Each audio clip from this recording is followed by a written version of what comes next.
Hello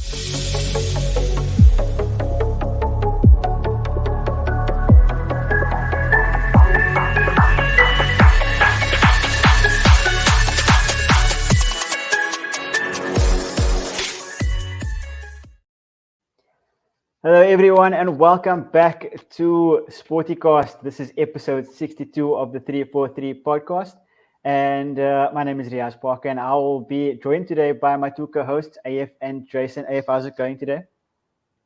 I'm good, man. I'm good. I'm getting used to the colder weather now.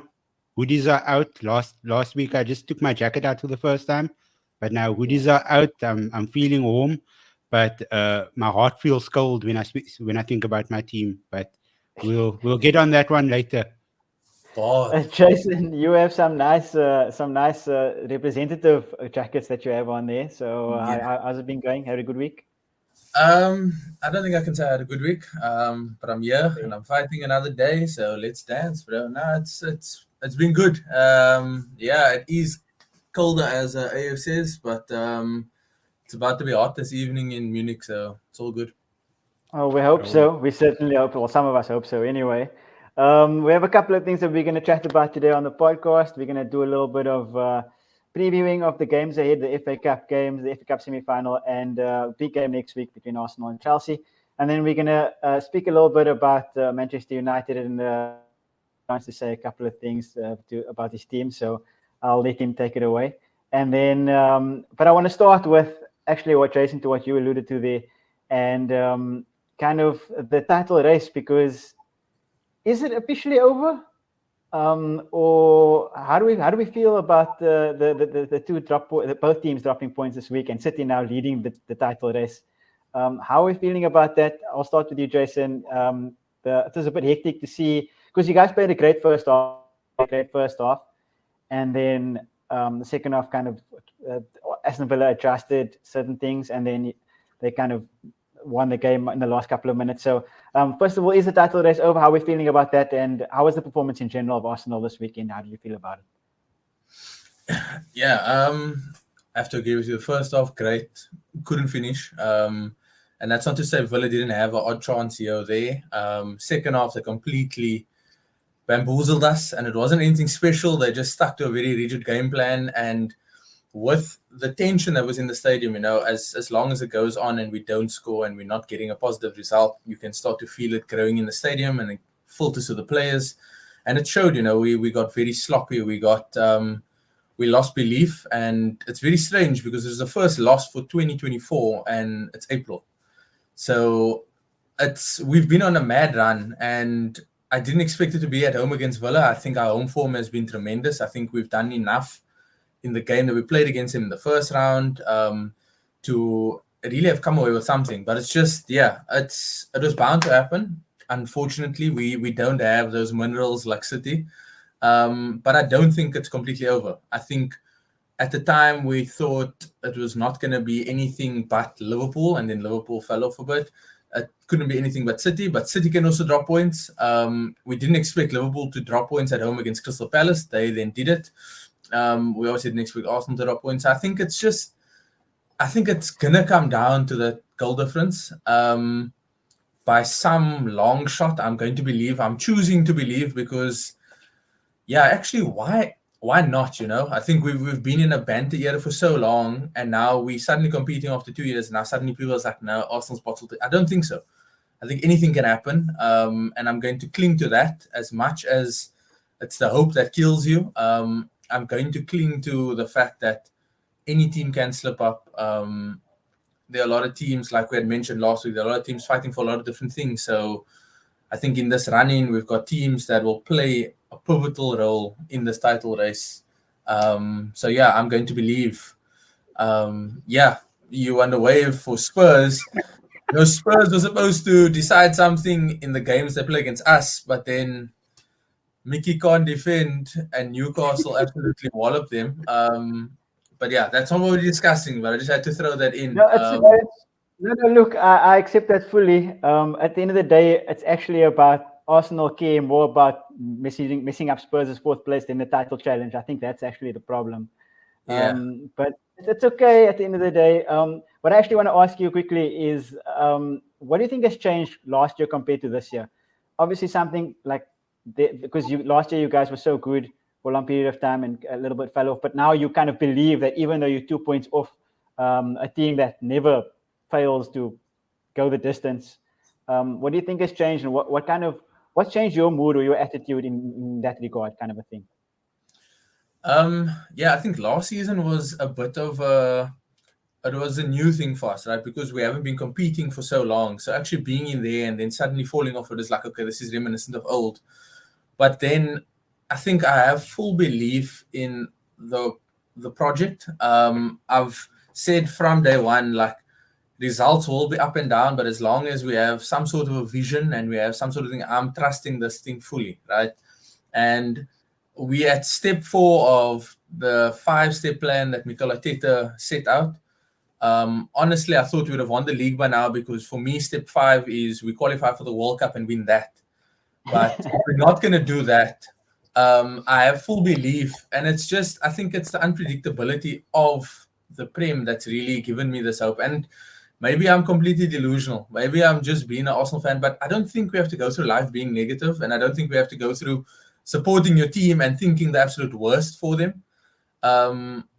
Yeah, I'm not a superstitious person by any long shot, but I feel like the least I can do can be to just believe. And yeah, if it happens that we don't win it, then I'm just, I'm part of the statistic that I've already been a part of, where I got my hopes up and then Arsenal dashed it. So it's fine. Just put another strike next to my name if we have a long list of fans that believed and then got disappointed. So it's chilled. I'm just believing.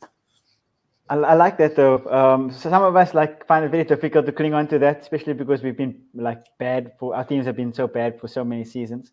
But on an unrelated note, AF, same question to you. How would you feel about Liverpool and Arsenal dropping points, and City are now 2 points ahead of both of them? We know how City have been in the past couple of seasons. Is the title race over for you? How do you feel about it?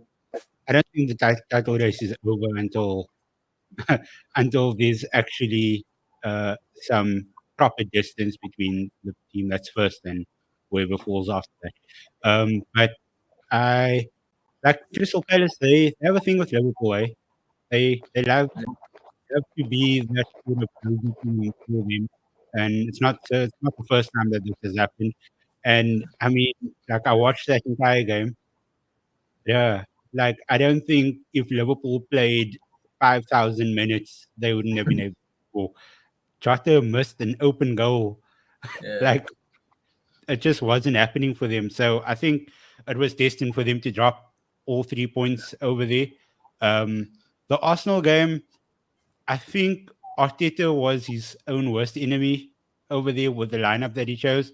He's been persisting with Kivio at left back majority of actually this entire year since the turn of the year. Kivio has been the first choice left back, and we spoke about this before, where he's more rigid. He's that if you have him over there, he's gonna cover that left back spot.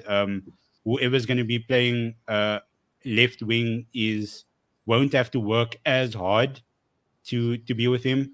But in this case, we know that Martinelli's legs coming back as a recovering player is much better than Trossard.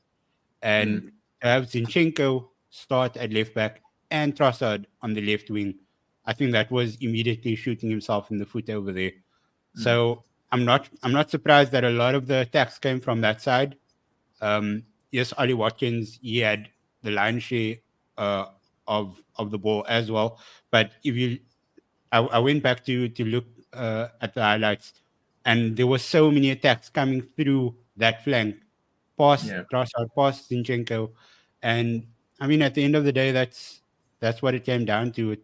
It came down to the fact that Arteta changed something that shouldn't have been changed. Yes, he's maybe thinking, I want to keep my players for Bayern Munich. I want him to be fresh, but that basically emphasizes that he's more focused on winning the Champions League than winning the Premier League.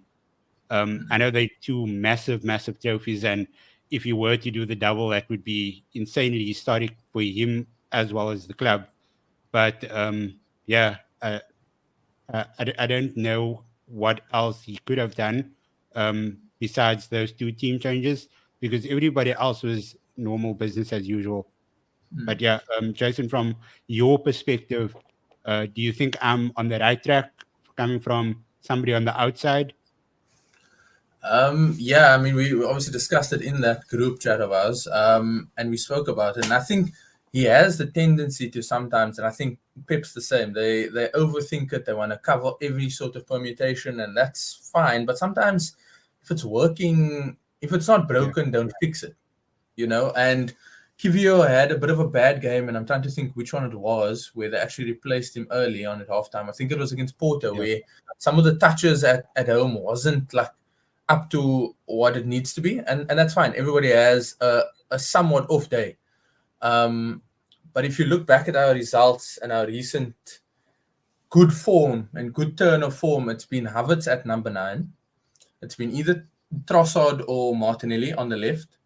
Jesus coming off the bench, it's fine. And then you had Kivio playing there. And I think he tried to do the Havertz left centre mid gimmick, which is fine. But you lose out when you don't have Declan Rice and Odegaard pressing from the front, from the highest possible point. And you trusted Jorginho against Man City, who, in my opinion, have a much better midfield than Aston Villa. You trusted him against Liverpool, who also play very expansively through that centre.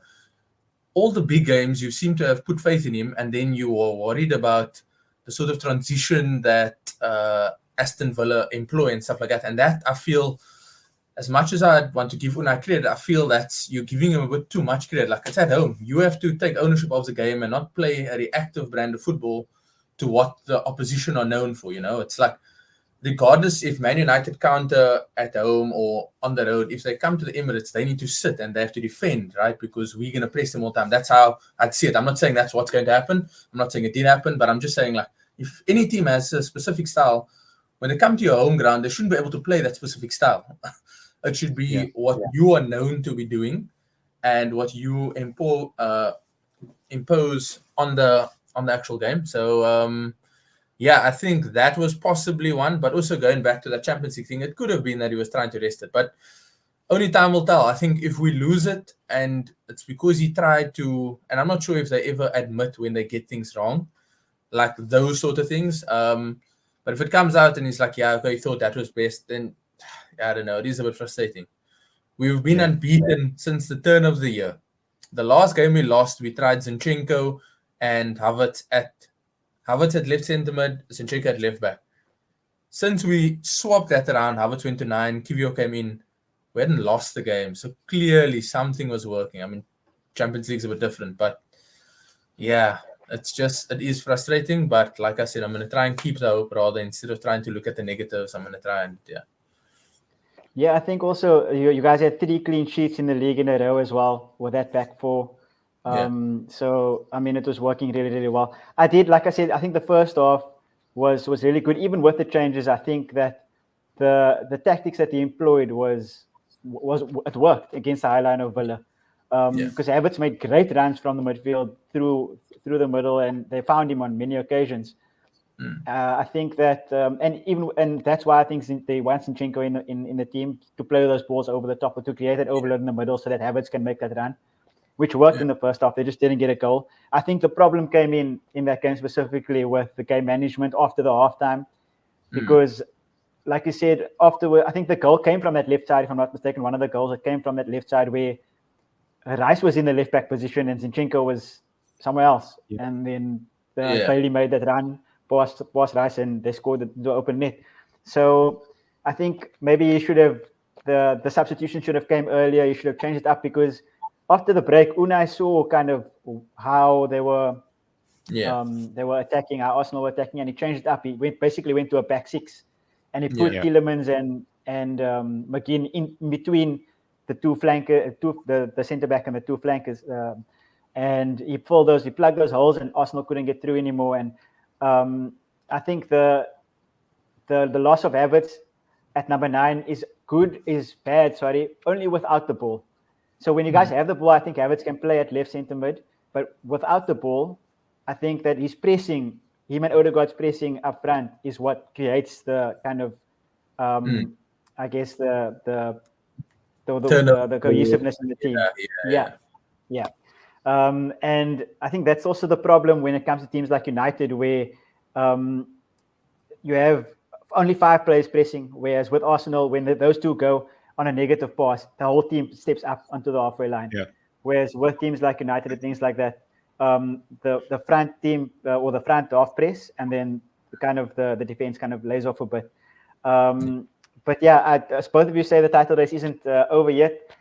I struggle to see past Man City when they have a lead. It's really, really difficult. I hope, obviously, that Arsenal kind of make a way and find a way to do it. And unfortunately, I have a feeling that it's going to be Spurs that make the difference in this title race. Or we could just lose all 3 games and it doesn't really matter. That could also work out. But yeah, I think the only big team that each of or I guess top 6 team that each team plays Spurs. And that's the only tricky fixture from, I guess, like proper tricky fixture left for each of them. Yeah. So it's going to be interesting to see what happens in that game. But let's move on swiftly to United, because I know AF wants to talk about this. He has some feelings.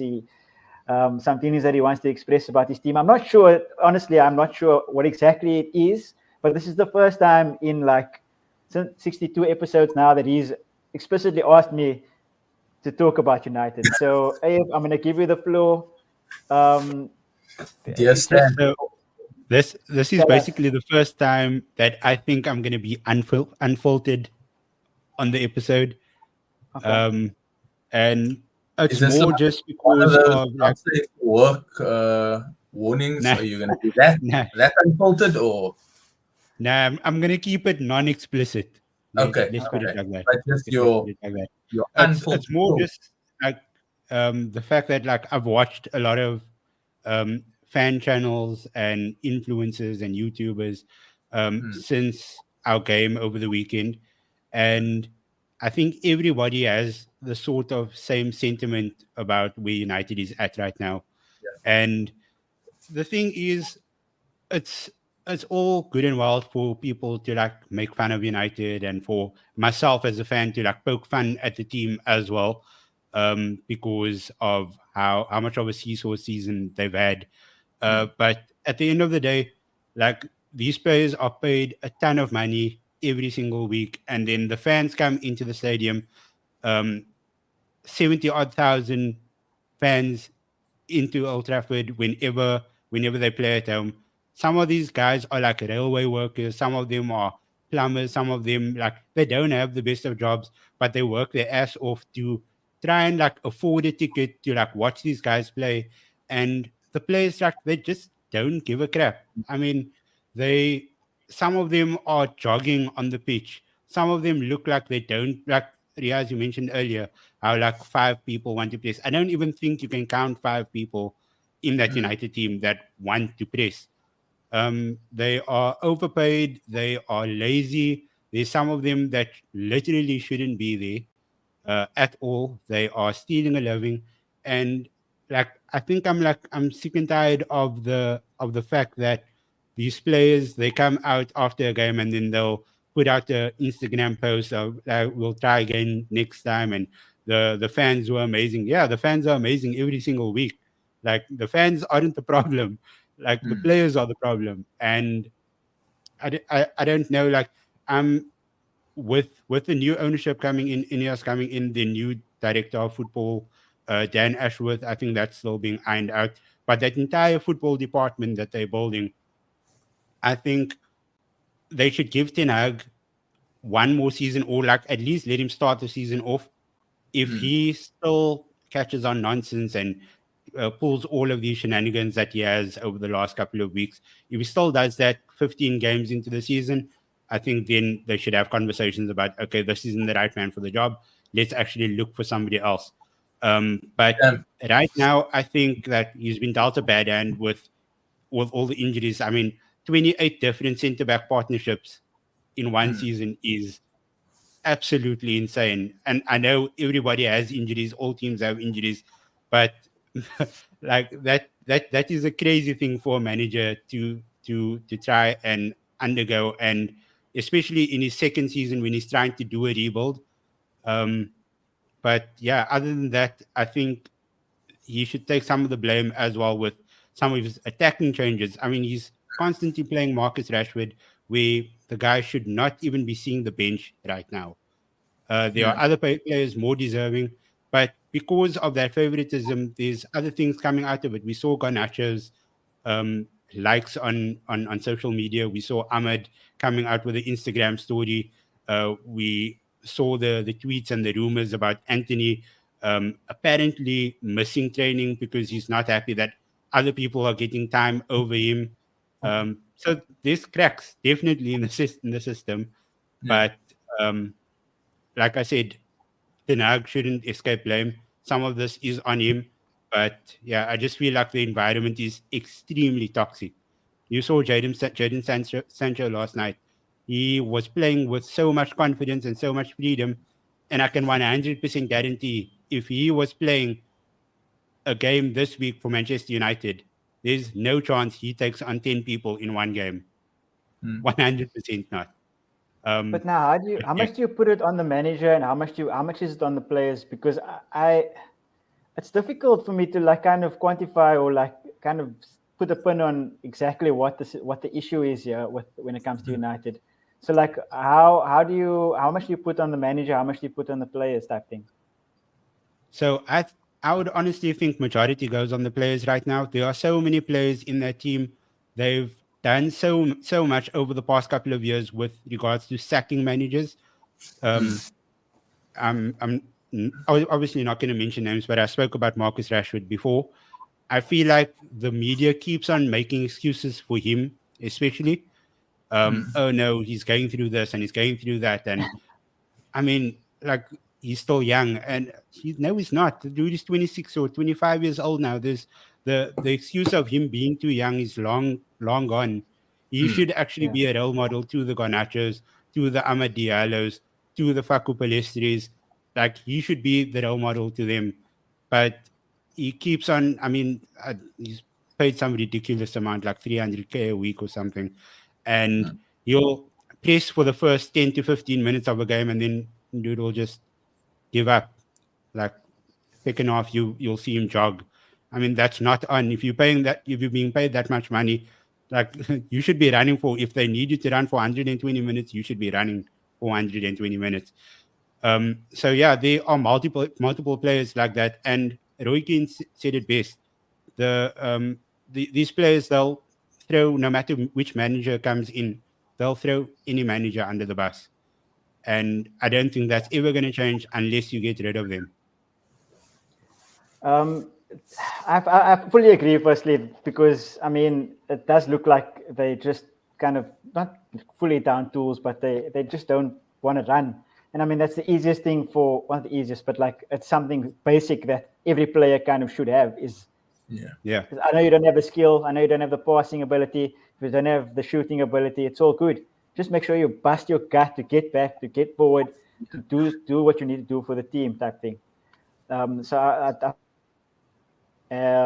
But Jason, as someone who's kind of gone through now the phase of where the manager came in, you went through a tough phase, and then you're now kind of reaping the rewards. The rewards are now coming. In the situation, I asked AF now about is it the players, is it the manager? But United kind of still don't really have a way of playing. How would you kind of why do you think that is? Like, is it because the manager doesn't get his word across? Is it because, like AF said, they have injuries that they just can't kind of get like a how do you say consecutive? What do you fluidity going? Yeah. Consistency, something like that. Consistency. That's the word I was looking for. Is that why? Like, what's the issue there for you? Yeah, I think I take my hat off to Arteta, and this isn't like, I mean, it might be a slight on United, but he came in with an idea, and thankfully, to our credit, as fickle as Arsenal fans were, and still are, our board backed him. So I think since we can harp on about this every time, and I think we have actually. since Fergie left, there's been no proper structure, and I think Erik ten Hag comes in where you can't say that there isn't a structure to his coaching style because he comes out of Ajax and he was also at Bayern where he studied under Pep. So I think any coach at that level has to have some sort of structure to their coaching style. I think it's the implementation of it. But also I think a lot of the errors are down to him being very naive in how he sets his team up, the sort of changes that he makes. And then I'd go 60-40, right, in terms of the players not being able to implement properly. Because everybody is, the first thing you'd always look at, okay, no, the coach isn't doing this. But there are so many stories, right, of many clubs, of the stronger players and the more experienced players being able to oust managers. I think back to the Chelsea team where they had Lampard, Terry, Drogba. If they didn't like you, you were gone. Like, I think back to all those managers they had in that period between, 2008 maybe to 2012. Probably had like 8 managers, and I stand under correction for this, but it's like, but they won stuff as well, though. Yeah, fair. And I mean, that was also down to whichever manager was in at the time, the owner backed them wholeheartedly with whatever it is that they wanted.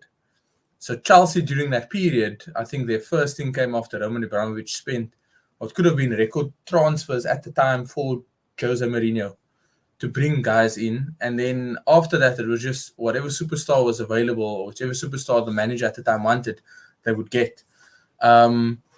But it's a failure to implement even the most basic sort of a coaching plan. I think it's down to players, man, because also players go through dips. That's fair. Teams go through periods where they have lots of injuries, but when you look at a team, maybe like Crystal Palace, even against Liverpool, and you had Oliver Glasner come in and he suddenly got a complete structure to them, how they play. In 2 months. So it's, I'm still going to go 60-40 being players not being able to implement, because it's not to say Ten Hag hasn't showed his hand, and there have been games where you've played really good football. It comes down to that consistency and fluidity, and I'm not going to go on the injuries thing, because I mean teams have it. Every team has a lot of injuries, but I don't know if I like that. But So I saw a pattern start to build last season. 100%. I saw what Erik ten Hag was trying to build, and a lot of that came down to Licha being a focal point of playing out from the back. And I mean, it's not surprising that this season there's no Licha. Like, he's been injured for 98% of the games. And there's nobody that can. We don't have another centre back that can replicate what he does in terms of no fear and just his eye for a pass coming from deep. And I think we've suffered a lot because of that. Because I think, and that's where I think you mentioned about like Ten Hag. Like, I don't think he had a backup. I don't think he has a plan B, and I still don't think he has a plan B. But that's ridiculous, though. No, 100%. He's on one player, and then that one player gets injured, and the whole thing falls apart. It's silly. And then another thing is also the left back situation, and that goes down to our medical department. That's not even the players with Ten Hag. Gary O'Driscoll, the former Arsenal head of medical. I mean, how is it in January we had a left back? We got Sergio Reguilon in to be the backup for Luke Shaw, for Tyrell Malacia, and then he sent out on loan, or he sent back to Spurs rather, because the medical department told Ten Hag, no, Malacia will be back. I mean, that is absolutely mental. And they did it so early in the transfer window. They could have waited until the end of the month while Reguilon was still there. And if they assessed it closer to the end, they would have been able to tell them, okay, no, we don't think that this period is actually going to work. Let's just keep Reguilon, and he's going to be vital until the end of the season. If one of them do come back, then at least we have an extra left back in case there are more injuries. But I mean, they just kicked the guy out, and now we're playing Aaron Wan-Bissaka at left back again. Sometimes we're playing a centre back at left back again. And I mean, that for a team fighting for top 4, I'm very sorry. That is not on. For a team of Man United's stature, That is not on. You shouldn't be making amateur mistakes like that. That is uncalled for and it's unacceptable. I still actually think that even though with all of this, I think that they're going to get the 4th spot. I still think so. I'm going to still say this till the end of the No, season. I don't know what you are smoking.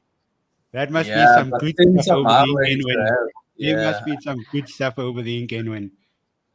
It's only don't only do it dox me like that, but the reason why I say that is the fixture list, man. That's the only reason. Because we're not going to win with the Newcastle Spurs now. Sorry, the Newcastle game was the one thing that I was counting on. So I Spurs aren't going to win one in the next 4, like realistically. If we do, we'll be playing really well. So that will leave us 3 games, three games. That's 9 points from where we are now. And if you guys can take, how much are you? 19 points off. That's 19 points in 7 games.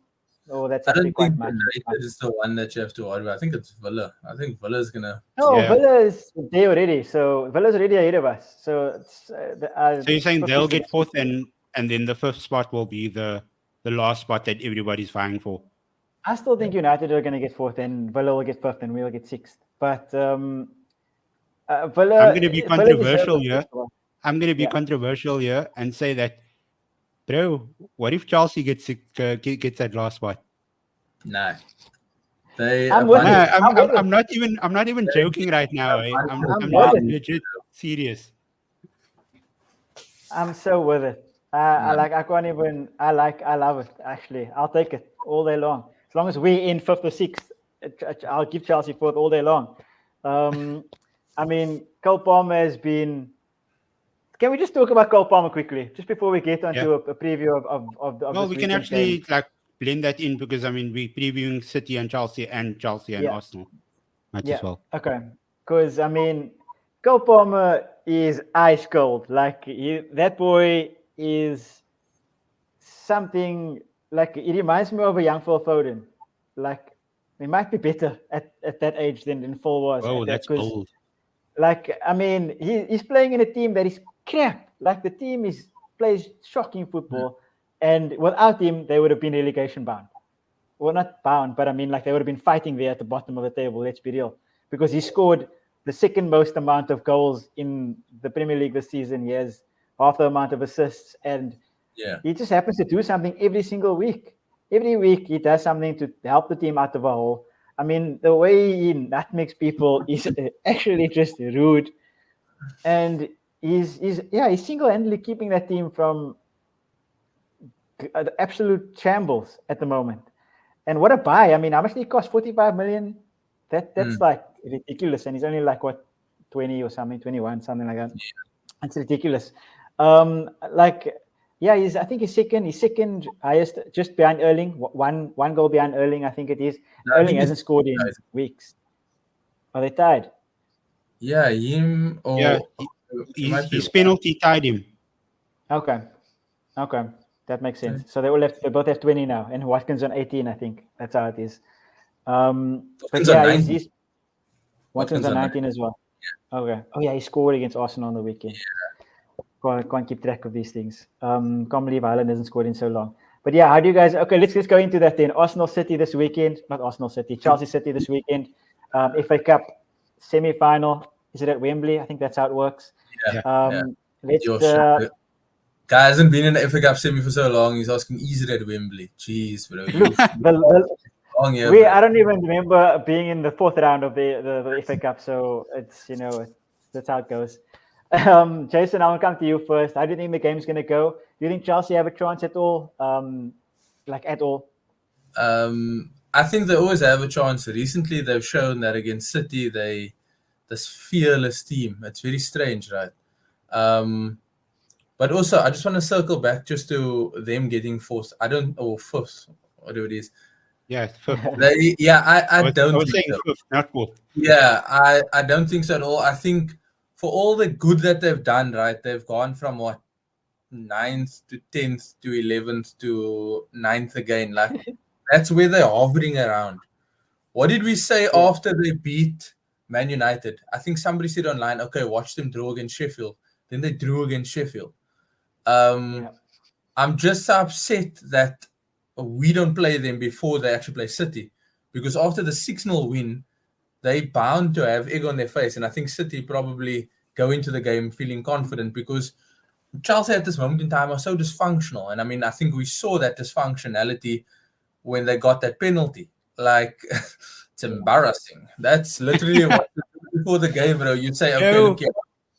Cole Palmer just wanted to equal Erling Haaland. That's why he wanted the penalty. Bro, but also, if he's the penalty taker, who the hell are you to come and try and take my penalty, bro? If I'm off the field, Nicholas Jackson, man. If I'm off the That guy's a field, clown. by all means, if I take the ball and I say, okay, look here, AF, you haven't scored in 5 games, here's a penalty, right? Take it. Yeah, let's take the ball. Yeah, the penalty taker, the guy that you appoint at the start of the season, says, I don't want to take it. Maybe he's missed one now and he says, I'm actually not feeling confident. Take this one, next one I'm back on.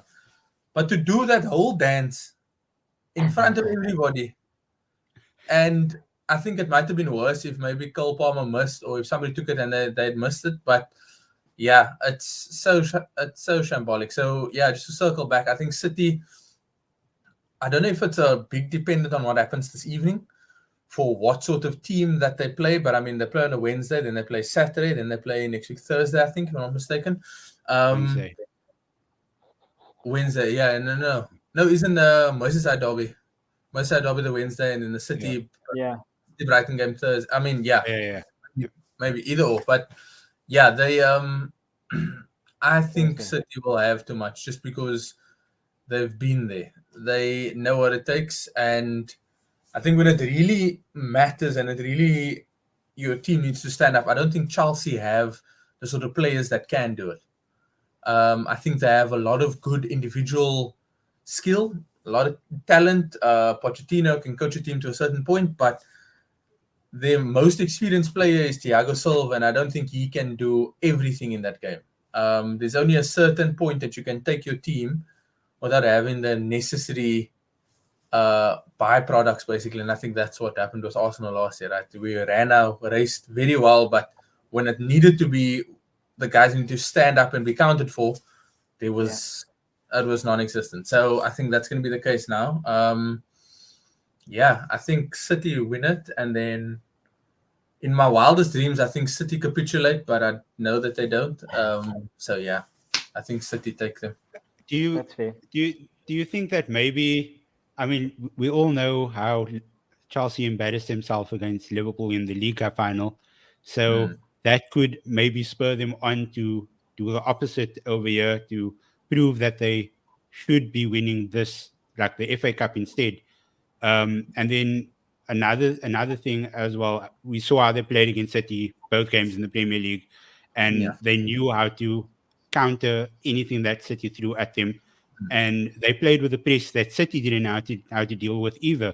So if they come out in the exact same manner on Saturday, I mean, anything's possible. And I think that Pep is probably going down to his drawing board and trying to work out what he did wrong over both of those games, to try and maybe counter whatever Chelsea's going to throw at him, maybe try to counter press whatever they throw. So it's going to be entertaining. I'm all for it. I can't wait to see what happens.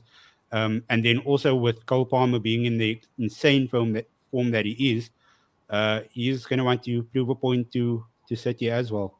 Yeah. That's a very good point. I feel like the league form that they've showed against City is going to be it's going to only do well for their confidence. So I'm hoping that it's going to be a good game at least. I think it's going to be high scoring as the other ones were, or at least entertaining, because I think as soon as Chelsea go, they're going to go directly. And I wish they just didn't start Nicholas Jackson. Like you said, I think he's an absolute clown. I mean, I hated that he scored also in that game. I was so upset that it was him, that he took it off Madueke and that he volleyed the ball. He thinks he's so much better than what he actually is. I fully agree. He's such a clown. I mean, he's so bad. Like, seriously, I can't deal with him at all. But they don't have another option, so what are they going to do? Yeah. So yeah, I think I know you were hopeful there, AF, in your analysis there. There was undertones of hopefulness because you know that United you don't want to play City in the final. Bro, at the moment, I don't even think United will be able to get past Coventry. So, Oh goodness. like, Yeah. I need to first try to find some sort of a reason to actually watch that game on Sunday. The team can have some gold. Some gold could be coming Bro, home for the second straight Bro, I season don't under think Ten. you realize how broken I am right now. Bro, win I at the don't think you game understand. and then put the even bigger plaster over the crack. Oh no, but he got an FA Cup in Yeah. his second season. But Oh, that's all you need, though. So you can only go up from here. That's the thing. One Carabao Cup, one FA Cup, and then the league next season. I mean, Easy. come on, guys. wow. Simple.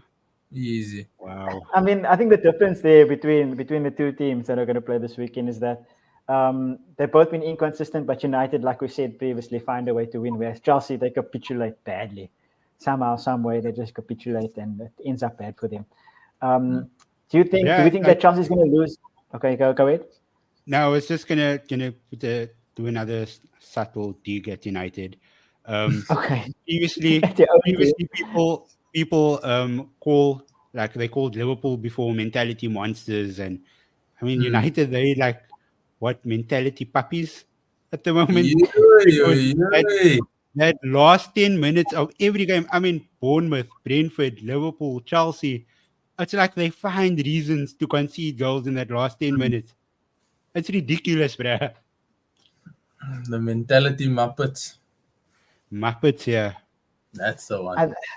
I don't know, like, but they've also found a way to kind of get points out of games in the last couple of minutes. So it's not complete capitulation. Whereas Chelsea go to teams like Sheffield, like we said, and they just draw. Bro, against Bournemouth over the weekend, we almost gave a penalty away as well a minute before the final whistle blew. How? Yeah, it's but like they're let's be trying real. to You find should have lost ways. that game anyway, but you drew. So you got a point. I mean, you know. Bro, I don't think you're going to be able to sugarcoat this at all for me.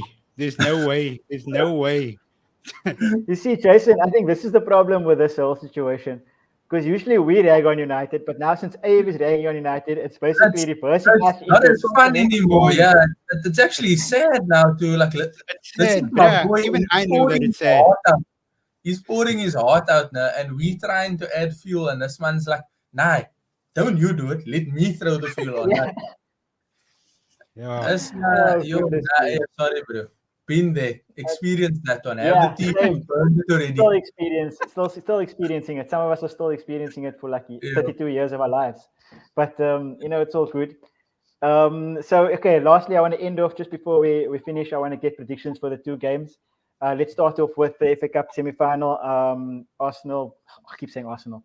Chelsea against Manchester City. What are we score predictions, Jason? I'll start with you. I'm gonna go 3-2 City. It's actually gonna be a close one, but I think City edge it. I like that. AF. I'm gonna go 2-2 and City on pens. Oh, you stole my prediction there. I was going to do the same thing, but you see, I really want to go 2-2 and Chelsea on pens. But I'm gonna. That is a different prediction, then. Bro, So Edison is back. Edison is back. Yeah, but that's I know. He is a bit odd, but like you see, I don't want Chelsea to win because I don't want United to win. So I'm gonna re-flank AF's flank of ragging on United. And I don't want United to take any sort of trophies. So I do not want Chelsea to win this game. So I'll go 4-2 Manchester City. 4-2 Manchester City. High-scoring game, of course. Yeah, literally, Cole Palmer with 2. That's the only way they're going to get the goals. One might be a pen also somehow. But I think City will do really well. And I'm just hoping that United don't win any sort of so I don't know, like we didn't really speak about the Arsenal Chelsea game, but do we think Chelsea comes out with something to fight for in terms of that Europa League spot, or do you think Arsenal comes out and they want it more because of the title that's on the line? Personally, just before Jason speaks about his own team, I think that Arteta will learn from his mistakes, and I think they'll come out there. They'll keep a clean sheet against Chelsea, to be honest. And I think they'll like you said, their will is going to be more than Chelsea's. Jason, I don't know how you feel about that. Yeah, I'm going to go with that one as well. I think in recent years, we've changed the narrative of Arsenal against Chelsea. And I'm happy for that because, if I see Drogba in a blue kit, maybe I start shaking a bit. But yeah, I think it's dependent. It's largely dependent on those games on Saturday. So I think if Chelsea somehow manage to beat City, I think it changes a bit of their perspective because then there's something to fight for. Then you want to maintain good form. And you want to go all the way. I think if we lose against Wolves, it's like, okay, nah, shit. Then we really buggered, and then it's completely open game. If we win, we still have the belief. We then go against Chelsea, and I think it will be a closer game. But I'm leaning towards Arsenal winning there as well. So yeah. And let's go straight into predictions. Then Arsenal, Chelsea next week. When is it? Tuesday. On Tuesday. What do we feel about that? My magic ball isn't here now. I'm going like I think it's going to be like a 2-0 Arsenal.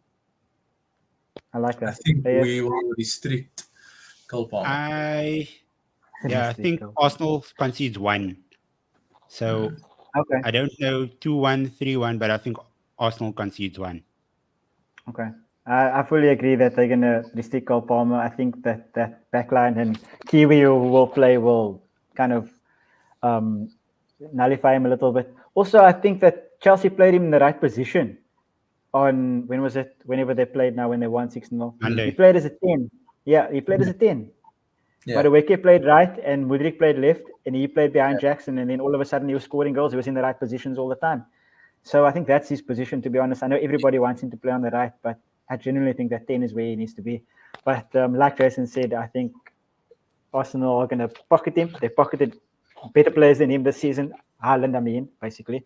But yeah, I think that I'll go 3-0 Arsenal. I think Arsenal are way above. I like this guy. Way above. Look, to me, honestly, Arsenal are playing the best football in the whole Premier League this season. For me, personally, that's my feeling. City always play good football, but I think they've been a bit too boring this year. Like when they go up, they kind of want to be safe about it, whereas Arsenal will always try and come at you. And City do this thing where they stand on the ball a lot. Like they will take the ball deep, and then Bernardo Silva or like Rodri will stand on the ball, and they'll stand there for like 5 seconds. And like, what are you doing? Play the ball. Like, let's pass. Like, we're in a game. What's going on here? So I think Arsenal have played the best football this season, personally. So I want to see them win the league, obviously. So 3-0 Arsenal against Chelsea. For different reasons. I think all three of us. Yeah. I want them to win the league. What is your reason? I don't want Liverpool to get 20. I don't want City to get 4 in a row. And he wants to see his best friend be happy.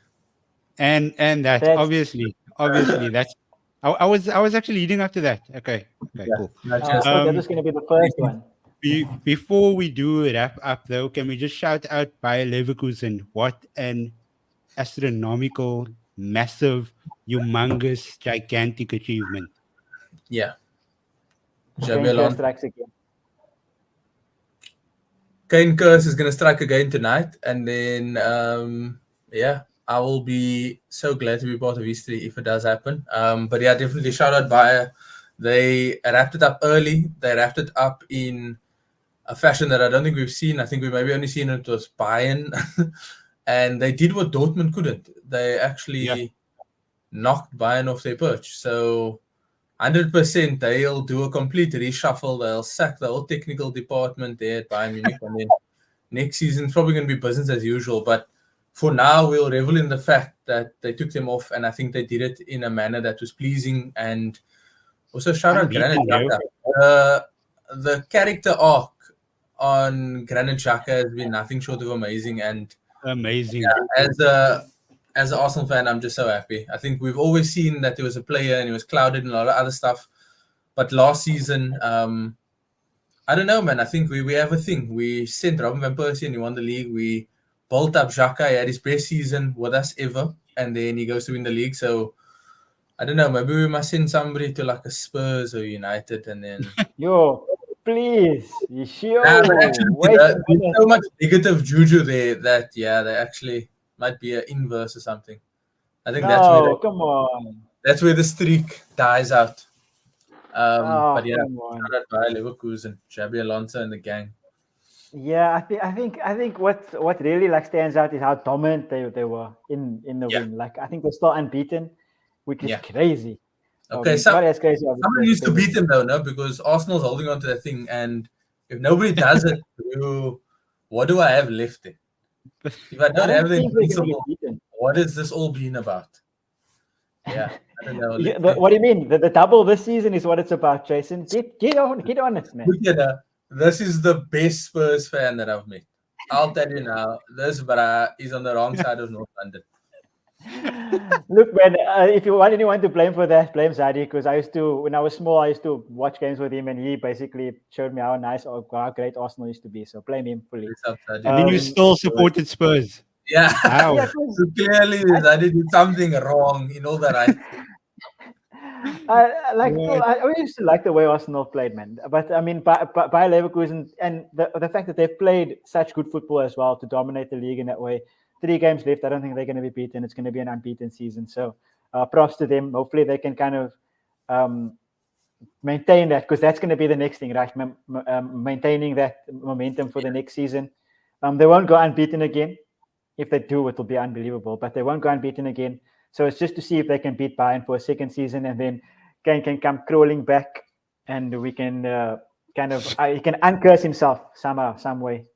But yeah, that doesn't count. But yeah, so the cane curse continues for Bayern Munich. Hopefully, it will continue tonight, as we said.